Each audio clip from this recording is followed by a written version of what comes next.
Bonjour à tous et à toutes. Aujourd'hui, nous continuons notre série de prédications sur Oser la foi, la clé des miracles.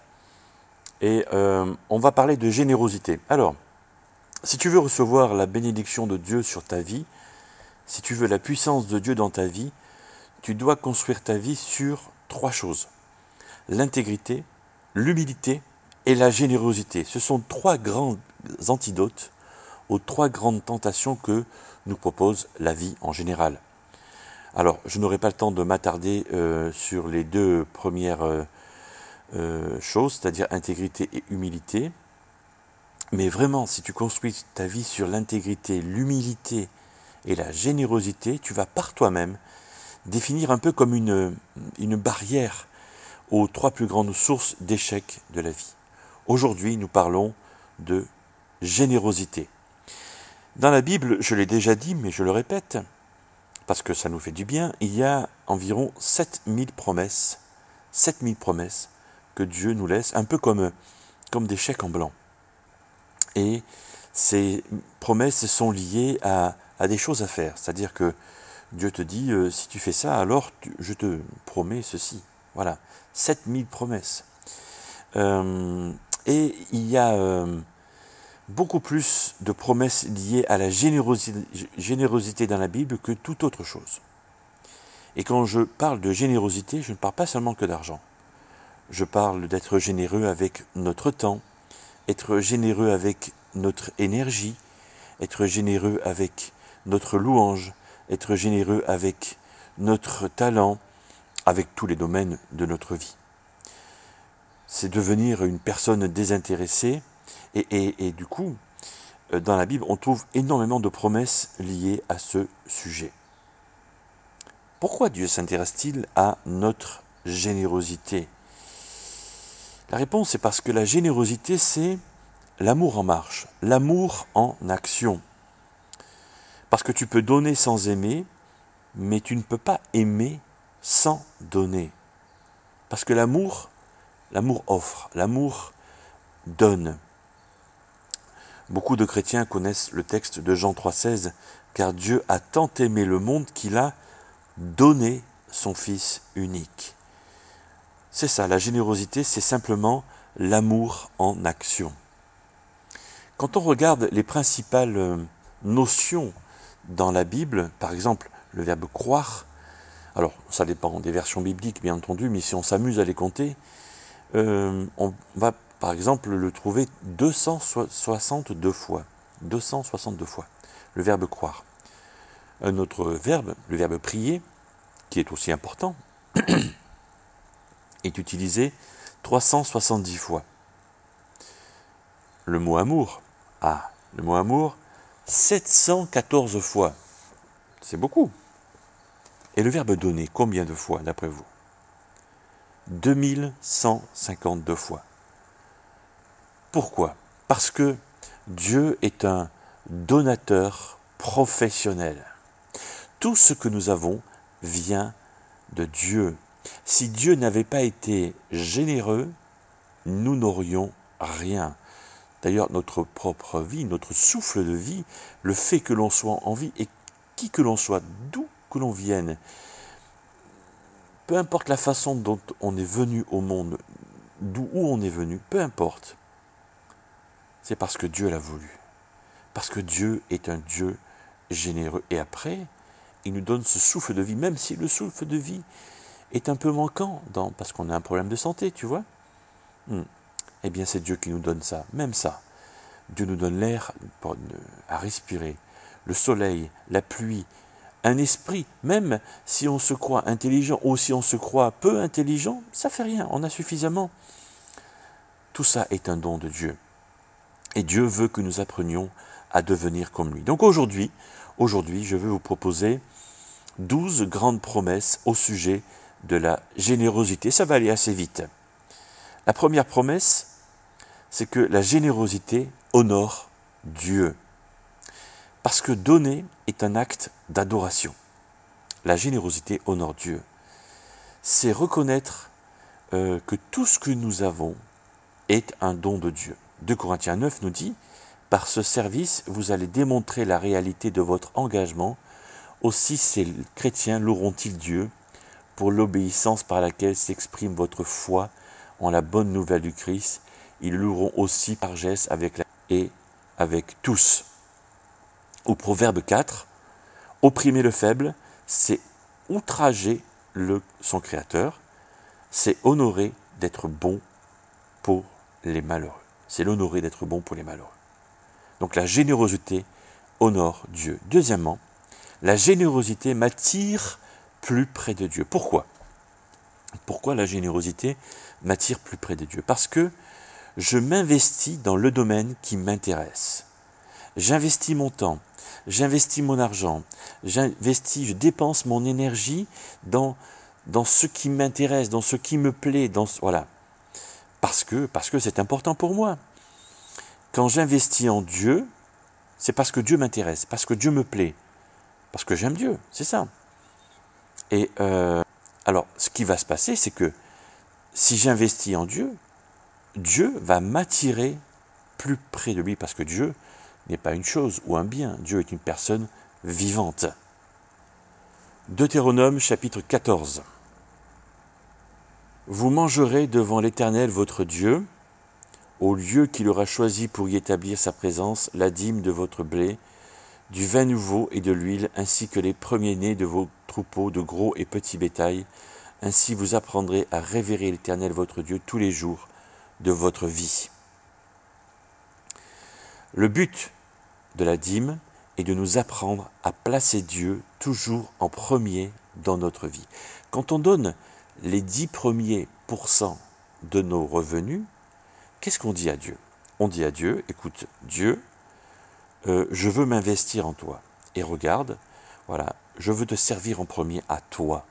Donc avant de payer mes factures, avant d'acheter mes courses, voilà, je veux m'investir en toi. Voilà, 10%. Pourquoi ? Parce que c'est Jésus qui nous dit dans Matthieu 6, là où est ton trésor, là sera ton cœur. Où est ton cœur ? Chaque fois que je dépense mon argent, c'est là où mon cœur veut être. Si tu veux être plus proche de Dieu, tu vas y mettre ton argent, c'est aussi simple que ça. Et Dieu va se rapprocher de toi. Un troisième point, la générosité me rend plus comme Jésus. La générosité me rend plus comme Jésus. Parce qu'il n'y a pas de personne plus généreuse que Jésus. Il a sacrifié sa propre vie. La Bible dit que nous avons été sauvés grâce à la générosité de Jésus. Chaque fois que tu donnes de ton temps, de ton argent, de ton énergie, tu deviens un peu plus comme lui. Tu donnes, ton cœur grandit et tu deviens un peu plus comme le Christ. Proverbe 21, l'homme juste donne sans rien garder pour lui, ou Luc 11, donnez plutôt en offrande à Dieu votre être intérieur et vous serez du même coup entièrement pur. Quatrièmement, la générosité est le remède contre le matérialisme. C'est quoi le matérialisme ? Le matérialisme, c'est quand on accumule des biens, et notamment des biens dont on n'a pas besoin. C'est entasser toujours plus de richesses. Voilà, on se demande bien pourquoi faire d'ailleurs. Et le seul antidote au matérialisme, c'est être généreux. C'est-à-dire, soit tu es généreux, soit tu es matérialiste. Quand on parle avec des gens, en fait, personne ne se sent matérialiste. C'est quelque chose qui est vraiment très perturbant, de se dire « Ah bon, je suis matérialiste ?» Non, non, pas moi. Ben, tu es généreux ? Non, je ne suis pas généreux. Alors tu es matérialiste. Tu es ou l'un ou l'autre. Matthieu 6 nous dit « Personne ne peut servir deux maîtres, ou bien il haïra le premier et aimera le second, ou bien il s'attachera au premier et méprisera le second. Vous ne pouvez pas servir à la fois Dieu et l'argent. » Et on peut remplacer l'argent par les biens, par le matériel. Donc, l'idée, c'est de décider ce qui est plus important pour toi. Entasser des choses ou servir Dieu. Tous les jours, on est bombardé par la publicité en tout genre, dans tous les sens.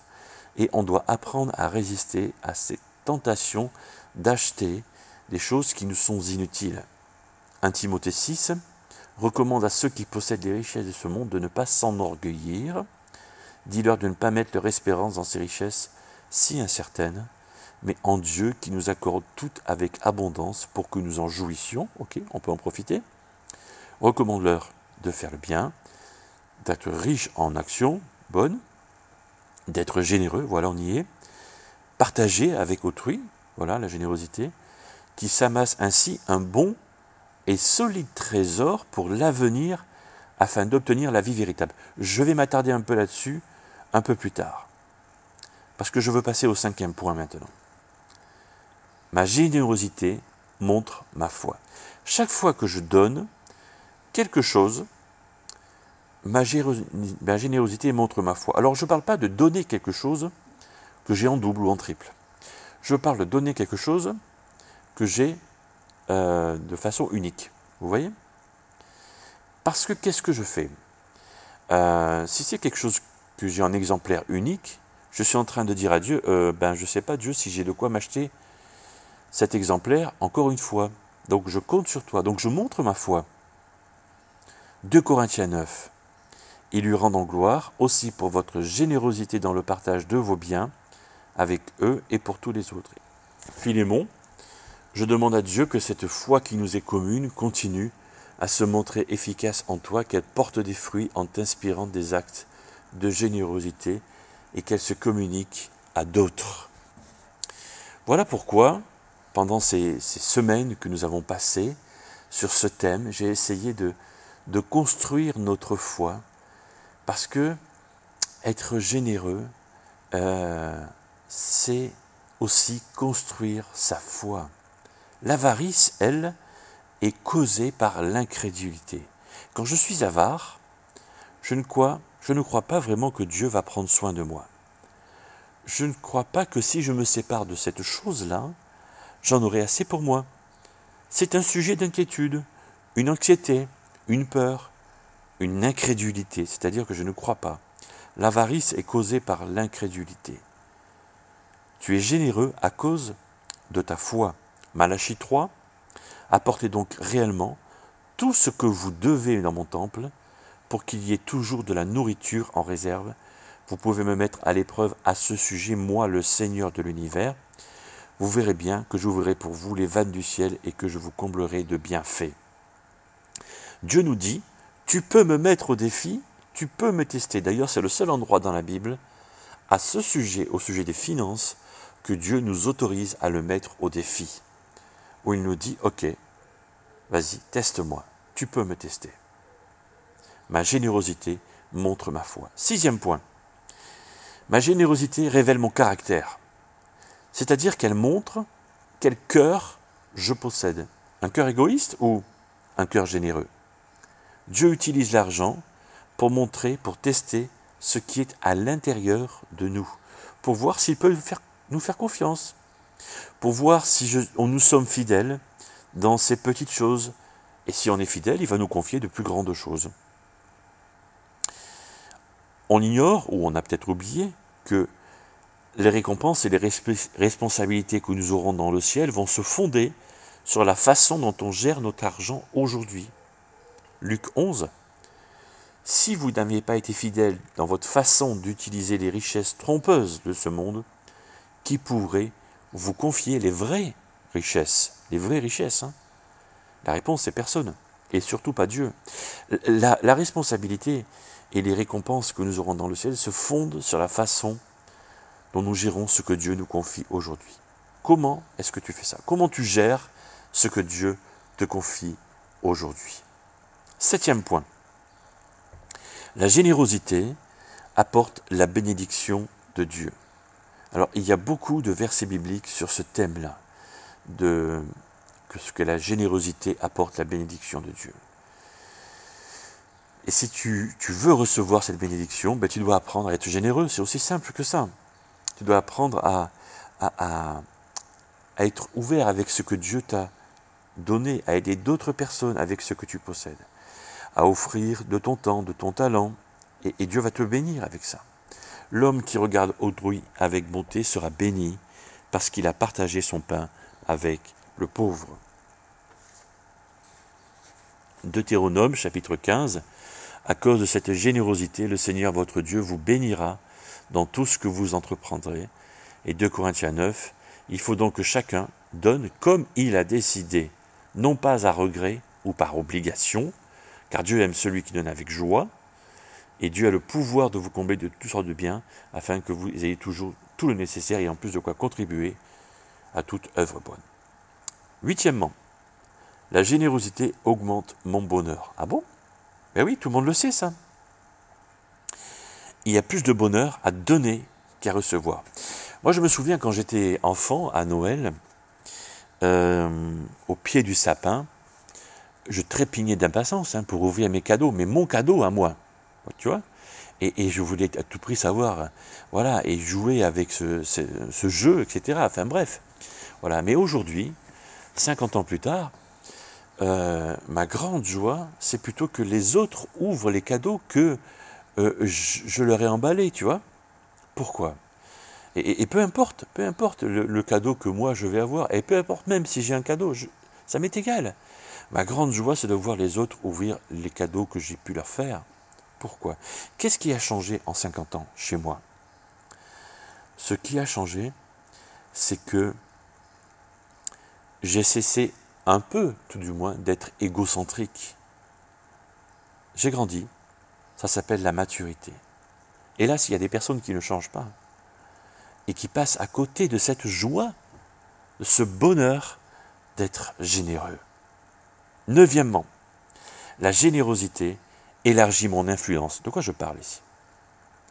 Parce qu'en devenant généreux, on devient influent. C'est-à-dire que les gens vont chercher nos conseils. Pourquoi ? L'influence ne vient pas de ce qu'on a accumulé. L'influence ne vient pas de ce qu'on est riche. Remarquez bien, il y a des gens qui sont extrêmement riches, mais dont leurs conseils ne sont pas bons, et les gens ne vont pas chercher leurs conseils. Par contre, il y a des gens qui sont très généreux et pas riches du tout, mais des gens vont chercher leurs conseils, leur sagesse. Pourquoi ? Parce que naturellement, on sait, humainement parlant, que ceux qui sont généreux sont chargés de bonne influence. On le sait. La générosité élargit mon influence. Proverbe 11. Certains donnent largement et accroissent leur fortune. D'autres épargnent plus qu'il n'est nécessaire et s'appauvrissent. Ou psaume 112. Il donne largement aux malheureux. Il a pour toujours l'approbation de Dieu. Sa force augmente avec sa gloire. Dixièmement, la générosité multiplie mon argent. Et là, je vais parler un peu de la dîme, parce que Dieu a conçu notre terre et l'univers qui va avec, de telle sorte pour que quand je donne 10% de mes revenus au début du mois, alors c'est au début du mois, c'est pas à la fin. La dîme, c'est pas une fois que j'ai payé toutes mes factures, une fois que j'ai fait mes courses, ce qui me reste, je le donne à Dieu. Non, la dîme, c'est pas ça. Quand je m'engage dans la dîme, au début de mon mois, quand je reçois mon salaire, je dis à Dieu, voilà mon salaire, je te donne 10%. La dîme, c'est ça. Et je le fais avec foi, parce que je veux le faire. Personne ne m'y a obligé. C'est ça la dîme. Et Dieu, le retour de ça, c'est qu'il va faire en sorte que je m'en sorte mieux avec mes 90% qui me restent que si j'avais gardé mes 100%. Ça, c'est le miracle de Dieu. Ça, c'est le miracle de la dîme et c'est l'engagement de Dieu. Proverbe 11. Une personne généreuse sera comblée de biens en retour. Celui qui donne à boire sera désaltéré. 2 Corinthiens 9. Il vous rendra suffisamment riche en tout temps pour que vous puissiez sans cesse vous montrer généreux. Ainsi beaucoup remercieront Dieu pour les dons que nous leur transmettrons de votre part. Dieu multiplie notre argent. 11e point. La générosité apporte la protection de Dieu. On n'y pense pas, ça. Étonnamment, on oublie que la générosité apporte réellement la protection de Dieu sur toi, sur ta famille, là où tu es. Le psaume 112. Il est bon que l'homme prête généreusement et qu'il gère ses affaires avec équité, car rien ne pourra jamais l'ébranler. On se souviendra pour toujours du juste. Tous les hommes, toutes les femmes traversent des moments d'épreuve, de difficultés, etc. Mais celui, celle qui connaît Dieu, qui est généreux, passe par les mêmes problèmes que les autres. Ok. Mais Dieu lui permet de traverser ces épreuves. Et quand tu es généreux, Dieu permet que tu ne sois pas écrasé par ces épreuves. Du coup, les gens te demandent, mais comment ça se fait? Tu as les mêmes épreuves que moi et tu n'es pas au fond du trou. Pourquoi? Parce que Dieu me protège. Parce que Dieu me garde. 12e et dernier point. La générosité sera récompensée dans les cieux, au paradis. 1 Timothée 6 recommande à ceux qui possèdent des richesses en ce monde de se garder de toute arrogance, de ne pas fonder leur espoir sur la richesse, car elle est instable, qu'ils placent leur espérance en Dieu, qui nous dispense généreusement de toutes ces richesses pour que nous en jouissions. Recommande-leur de faire le bien, d'être riches en œuvres bonnes, d'être généreux et de partager avec les autres. Ils s'assureront ainsi pour l'avenir un beau capital placé en lieu sûr afin d'obtenir la vraie vie. Qu'est-ce que c'est que ça? C'est un plan retraite. Mais un plan retraite pour l'éternité. Tout le monde sait que, alors, le jour où on meurt, tout le monde va mourir, on est mis dans un beau cercueil, on est bien habillé, jolie cravate, belle tenue pour les dames, etc. C'est bien. Mais en fait, on s'en va tout nu. Toutes les richesses qu'on a accumulées restent pour nos proches. C'est super, c'est bien. Mais nous, on s'en va tout nu. C'est pas tout à fait vrai. D'après ce texte, on peut se préparer un plan retraite pour l'éternité. Comment? En étant généreux. Plus tu es généreux sur terre, plus tu capitalises sur ton compte en banque dans le ciel. Moi, j'ai imaginé ça un petit peu comme ça, tu vois. Voilà. C'est ton plan retraite pour le ciel, pour l'éternité. Alors, juste un mot sur l'argent. Et j'ai presque fini. Juste un mot sur l'argent. L'argent est un outil. Il n'est ni propre ni sale. C'est juste un outil neutre. Je compare ça peut-être à... Vous savez, une voiture. Moi, j'ai été ambulancier pendant plusieurs années. Et je disais souvent, une ambulance, ça sert à sauver les hommes, mais ça peut servir à les tuer aussi. Parce qu'une voiture, c'est ça. Une voiture, c'est un outil qui peut être utilisé correctement ou alors qui peut tuer des gens. Et on le voit bien en ce moment avec les attentats, malheureusement. Voilà. L'argent, c'est un peu la même chose. C'est-à-dire, il peut être utilisé correctement ou avec de mauvaises intentions. L'argent, c'est la même chose. Alors, il y a des gens qui disent que l'argent est la racine de tout mal, ce qui est faux. La Bible ne dit pas ça. La Bible dit que l'amour de l'argent est la racine de tout mal. Et ce n'est pas tout à fait la même chose.